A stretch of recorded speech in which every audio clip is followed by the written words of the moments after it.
What are the best and worst foods on the carnivore diet? Well, in this video I'm going to rank 12 of the most popular carnivore foods on a tier list, from A tier meaning they're incredible, to D tier meaning they should be avoided at all costs. At the end I'll crown one food as the king of carnivore, and one food as the worst of worst. To make sure your favourite food doesn't end up in D tier, it will need to meet two requirements. One, it needs to be nutrient dense. The more nutrients it has, the higher it ranks. And two, it needs to contain as few toxins or irritants as possible. Certain meats can actually cause problems for some people, and that'll hurt their ranking. Because the nutritional benefits of certain animals change greatly based on what they are fed, some foods on this list will receive two different rankings. One when the animal was raised on its natural diet, and one when the animal was raised on its unnatural diet. For example, wild-caught salmon that eat its natural carnivorous diet and grain-fed farm salmon will have very different rankings. Let's start this video off with the absolute classic itself, beef. Despite what the mainstream narrative will tell you, beef is one of the most nutrient-dense and beneficial foods you can possibly eat. It will not cause cancer or give you a heart attack, but instead, beef provides you with essential protein, healthy fats, vitamins and minerals that your body needs in order to thrive. In particular, beef is loaded with heme iron, zinc, vitamin B12, creatine and carnosine, nutrients that support energy, muscle growth, brain function, and overall health. In fact, beef is so nutrient dense that if it was the only food you ate, you could still get every essential nutrient your body needs in order to survive. This right here is something you cannot say for essentially every other food. When it comes to potential irritants or downsides, beef is one of the cleanest foods you can possibly eat. That's because cows are a type of animal known as a ruminant animal. This means they have a specialized multi-chambered stomach that ferments and breaks down plant toxins before they reach the meat. As a result of this, even when cows are grain-fed, their digestive system filters out most of the harmful compounds, making beef far easier to tolerate compared to other animal foods like chicken, pork, or fish. As much as I dislike the word superfood, it'd be very hard to argue that beef is not one. We're starting out strong. Beef, both grain and grass-fed, are going straight to A tier. Next up is lamb, another ruminant animal just like cows. Because of that same multi-chambered digestive system, lamb can also extract nutrients efficiently and filter out many of the less desirable compounds from its diet before it ever reaches its meat. Nutritionally, lamb is almost identical to beef. In fact, it often contains even slightly higher amounts of certain nutrients like vitamin B2 and vitamin B3. Another advantage is that lamb is naturally fattier, so unlike cows, they don't need to be grain-fed to put on weight. This means that even on grass alone, they carry plenty of fat. Overall, lamb is very hard to fault. It's another one of those superfoods and easily joins beef in the A tier. Another popular type of meat around the world is goat meat. Interestingly enough, even though it's pretty uncommon in Western countries, approximately 70% of the world's population eats goat meat. Like cows and sheep, goats are ruminants, usually grass-fed too, so their meat is actually very similar nutritionally. The only drawback to goat meat is that it can be much leaner, which isn't ideal if you're aiming for a high fat approach. But if you can find fatty cuts, goat meat sits right along with beef and lamb in the A tier. The final ruminant meats we're going to look at in this video is wild game such as deer, elk, bison and buffalo. Now this type of meat is a little bit different from the rest. The great thing about all wild game is that, as the name suggests, they are wild. So they're not fed, for lack of a better word, all this garbage that humans give them. Their natural species-appropriate diet of grasses, shrubs, and other forage found in their environment is exactly what their digestive system is equipped for. So wild game has a great nutrient density, fatty acid profile, and contains no toxins in its meat. The only downside with wild game is that it's almost always very lean.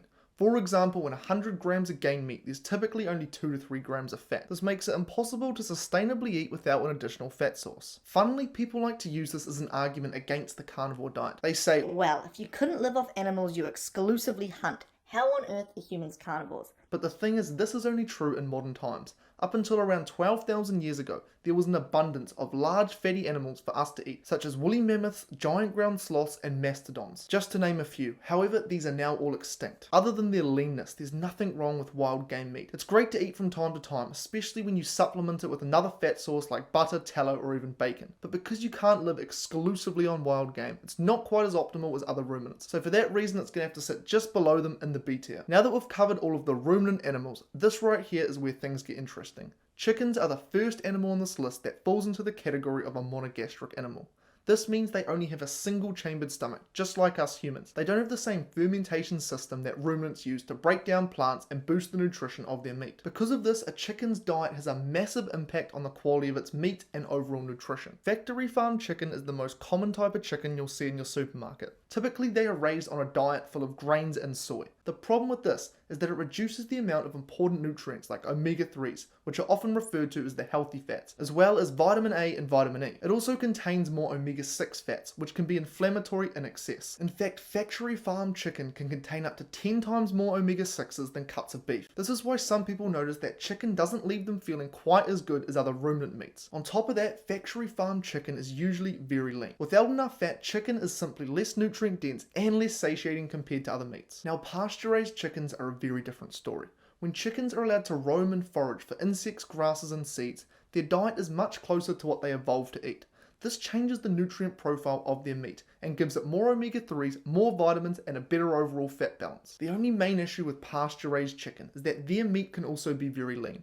Whilst pasture-raised chicken is a step up, it still doesn't match ruminant meats when it comes to overall nutrient density. When it comes to ranking, typical store-bought grain-fed chicken is going to have to go in the C tier, and pasture-raised chicken gets a slight bump to the B tier. In saying this, however, chicken is still a very healthy food. It's simply just not quite as good as ruminant meat. Whilst we're on the topic of chickens, we may as well talk about chicken eggs. People often call eggs nature's multivitamin, and by often I mean I've seen a few people online do it. But they are right. A single egg contains nearly everything needed to grow an entire living animal. In a way, when you eat an egg, you're eating nose to tail nutrition in one package. Because if that egg was allowed to fertilize, it would become, well, a chicken. When it comes to nutrient density, eggs get a massive green tick. They're loaded with high quality protein, choline, selenium, vitamin B12, and riboflavin, along with powerful antioxidants. However, just like chicken meat, the diet of the bird has a massive effect. Grain-fed eggs tend to be lower in omega-3s and fat-soluble vitamins, and in some cases may actually carry trace contaminants from feed or antibiotics.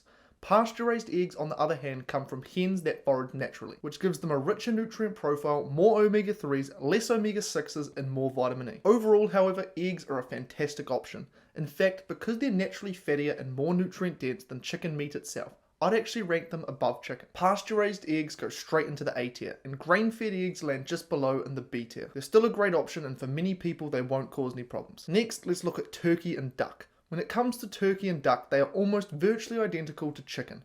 Both are monogastric birds. The only difference is that duck is much fattier than chicken and turkey. However, due to their similarities, turkey and duck get the same ranking as chicken. B tier if they are fed their species appropriate diet, and C tier if they're grain fed. On carnivore, everyone's strict about what they put in their body, but what most people don't think about is what they're putting on their body. This right here is a quote natural soap, but it's filled with seed oils and as a whole 33 different ingredients derived from plants. There are so many people who have oily, flaky and dry skin due to the products they're using. Luckily I discovered Beast Mode soap. It's an animal-based natural grass-fed tallow soap that comes in 4 different scents. Instead of a long list of ingredients, Beast Mode soap only has 2 or 3. Due to the fact it's handcrafted using a cold process method, it also doesn't split or crack like cheap bars, and it lasts for a month. My personal favourite is lemon leaf. Not only does it smell great, but my skin no longer dries out like it did with every other soap. I like the soap so much, I actually reached out to them to partner up. So if you head over to beastmodesoap.com and use code MAX10, you'll get 10% off your order. Thanks again to Beast Mode Soap for making videos like these possible.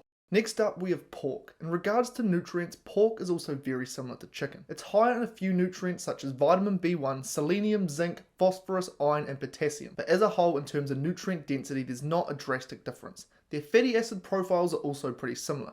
Like chickens, pigs are also monogastric animals, which as we now know, this means they are incredibly dependent on what they are fed in regards to how healthy their meat is. What I find super interesting about pork is that it's actually considered a red meat. When pigs eat their natural diet consisting of roots, tubers, insects, and small animals, their meat develops into a deep red colour, which is a stark contrast to the pork we see in supermarkets. The pork in my supermarket looks almost identical to chicken. For this reason, when I was growing up, I always thought pork was a white meat. It wasn't until I was about 18 that I found out that pork was actually a red meat. This goes to show just how important diet is when it comes to monogastric animals. Pasture-raised pork goes in B tier, and farm pork, like farm chicken, goes in C tier. Next up, we've got salmon, which I gotta say is the most disappointing food on this entire list. Wild salmon, as the name suggests, is salmon from the wild, which I know is groundbreaking news. I hope everyone has their notepads out when I'm out here dropping wisdom like this. Anyway, wild salmon are carnivores. They thrive on a natural diet of krill and shrimp. which makes their meat rich in nutrients, and are loaded with this one specific antioxidant called astaxanthin. This is the compound that gives them that nice pinky orange color. Their omega-3 to omega-6 fatty acid ratio is excellent.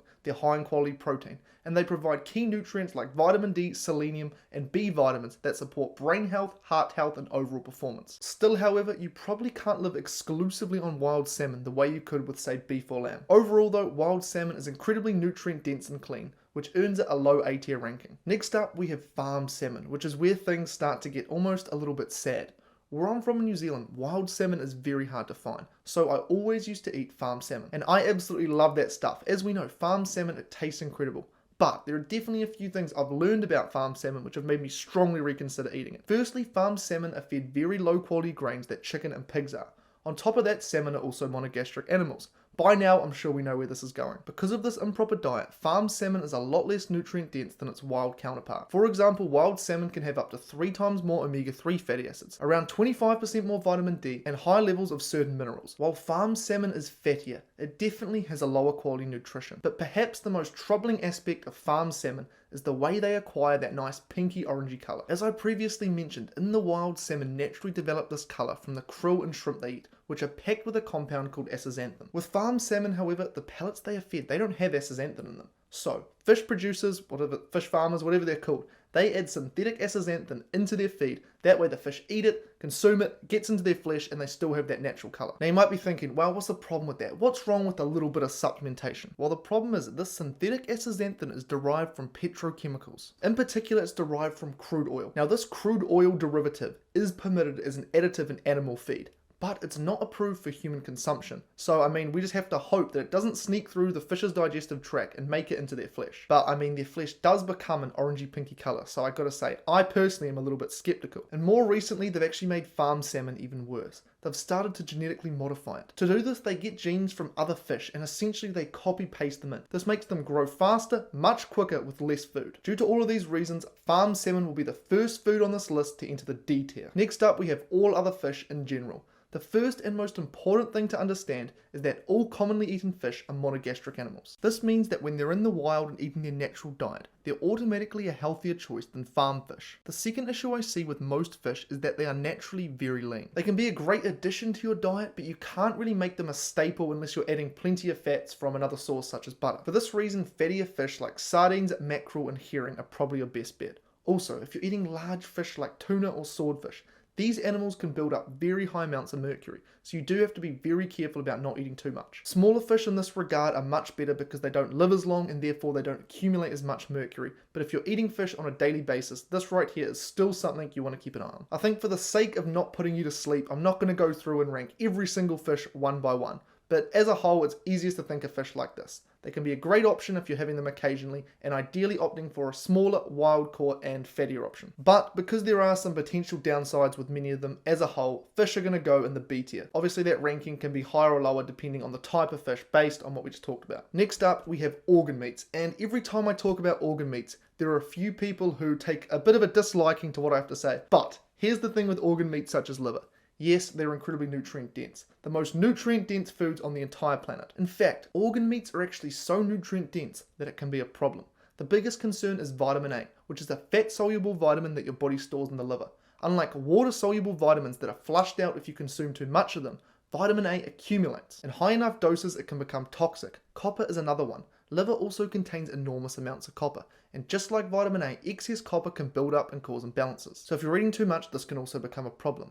With saying that, however, I think organ meats are best consumed strategically. They're incredibly effective at providing nutrients, so especially if you're starting out on carnivore or recovering from a nutrient deficiency, they can be great. However, they're definitely not something you need to be consuming in order to thrive. Again, when an animal is raised on its natural diet, the difference in flavour and quality in organ meat is drastic. In that sense, taste can actually be a very good biological indicator. If it comes from a healthy source, your body will probably respond positively to it and it will taste good. If it comes from an unhealthy source, it probably won't taste very good and you won't want to eat it. What I find very interesting is that for myself and many other people on carnivore, when they start, organ meats taste great. Then your nutrient levels, they top back up a bit. Maybe you have a little bit too much vitamin A and copper, and all of a sudden they start not tasting very good. Again, this is why I think with organ meat, it's best to go on taste. If it tastes good, that's probably a sign your body wants it. If it starts tasting pretty average, it's probably a sign your body doesn't want it. As a whole, if you can get organ meat from a healthy animal, it's a solid B tier food. It can be a great food as long as you don't overdo it. Now last but certainly not least, we have dairy products. From a nutrient perspective, dairy is great. It's packed with calcium, vitamin K2,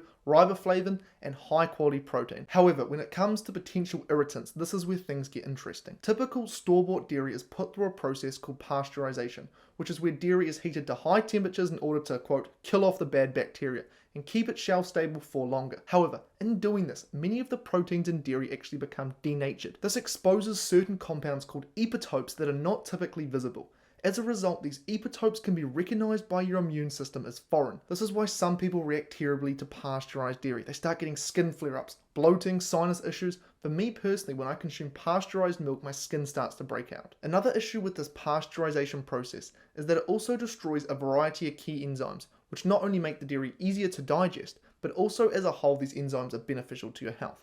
This right here is why so many people online are such advocates for raw milk. And for those who don't know, raw milk is dairy that has not been pasteurized. Another thing that's important to consider is the differences in types of dairy. Milk is generally the most problematic since it contains the most lactose, which is sugar. This right here makes it easy to overconsume, and for some people it can trigger cravings for other sweet things. Whereas for butter, on the other hand, it's almost pure fat with very little protein or sugar, which is why most people can tolerate butter very well. Then cream, it sits somewhere in the middle, mostly fat but still easy to overdo. There's also cheese, which is a very mixed bag. Hard, aged cheeses are usually lower in lactose and better tolerated, whereas softer or processed cheese can still cause reactions for some people. What I will say about all dairy as a whole, however, is if fat loss is your goal, do use it sparingly. The thing with dairy is that it's very high in energy, which in excess stores as fat, but on the other hand, it doesn't fill you up very much. This makes it super easy to overeat, and for many people, it stalls their fat loss. Anyway, for most people, pending you're not over-consuming dairy, it likely isn't going to cause you many issues, especially if it's raw. But for people who still have persistent skin, autoimmune, or any type of other issue, it definitely is something you want to consider. As a whole, however, dairy is incredibly nutrient dense. Raw dairy is much less likely to cause any sort of issues, so that is a solid B tier food, and pasteurized dairy, that is going in the C tier. Before we crown the best and worst foods, I do want to make a very important disclaimer. Every single food on this list is still a good option, still much better than eating any type of plant. In this video, I'm simply ranking every carnivore food from best to worst. So if your favorite food ends up as the worst carnivore food, it's still a great option. Okay, now that we've got that out the way, if we're going to crown one food as the best of the best, it's just got to be beef. It's the most nutrient dense, well balanced, and it's incredibly easy to source. No matter where you go in the world, you can get beef. So for all of those reasons, beef is going to take the crown. Then on the flip side, the worst of the worst carnivore food is going to have to be farm salmon. Between the very average fatty acid profile, synthetic additives, genetic modification, it's the one carnivore food that I personally would avoid. Which again is a massive shame because it sure does taste good. Anyway, that right there is every carnivore food ranked best to worst. The only carnivore foods I didn't rank are cooking fats such as tallow and butter. The reason for this is that very recently actually I made an entire video dedicated to them where I ranked them from best to worst. So if you're interested in which carnivore fats are the best and worst, then you'll enjoy this video right here. Anyway, as always, great speaking with you, and I'll see you next time.